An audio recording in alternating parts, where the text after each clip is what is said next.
What's going on, you guys? It's Twisted Duck here, and today we're going to be playing some League of Legends. In this video, we're going to be taking a first look at Braum, or Brohim as I would like to call him.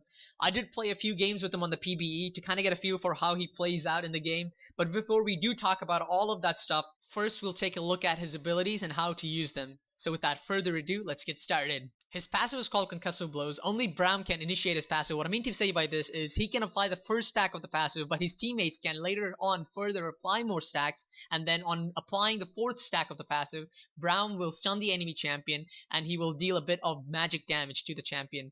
His Q, Winter's Bite, is one of his only abilities that deal damage apart from his ultimate. It is a straight skill shot that slows and also deals magic damage based on Braum's maximum HP. It also applies the stack of his passive, Concussive Blows. His W, Stand Behind Me, is a moderate range jump that allows Braum to position himself between his ally and then his ally's closest target champion. Additionally, the allied champion also gains bonus armor and magic resistance plus a percentage of Braum's total armor and magic resistance for a few seconds. Braum's E, Unbreakable. Braum raises his shield, negating the damage of the first attack used on the shields, but all subsequent attacks deal lesser damage. It is also good to note that the damage reduction and the shield's duration scale with the ability's rank. One more good thing to note is that notice how it only negates the damage and not the projectiles, so things like Thresh's Hook does not get cancelled out.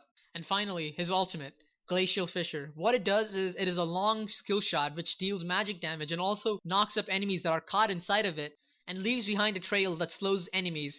So not only is it an initiation, it also helps your carries kite the enemies after them being initiated by the ultimate. So here's my first impressions of him after playing a couple games on the PBE. His Q is really good, it deals a lot of damage, plus it has a massive slow. But the sad thing about it is that that's the only damage output apart from his Q and his passive, which takes about 4 stacks to apply.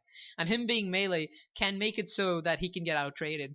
His E seems a bit weird, as I feel like it should block all the attacks, but it only blocks the damage, not even the projectiles itself.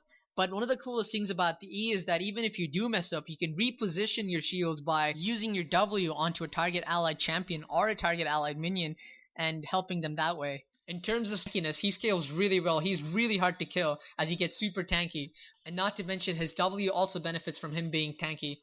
The one thing I would have liked to see in him is that whenever he uses his W on an allied champion, I would have liked it to slow any enemy champions that are close to my allied champion, or at least deal some type of damage to it or apply my passive stack, but apparently it doesn't, which feels a bit weird and weak. Apart from that, he feels really fun to play, but I don't know how effective he's going to be in like bottom lane. I haven't played a lot of games yet, so I can't really tell that much.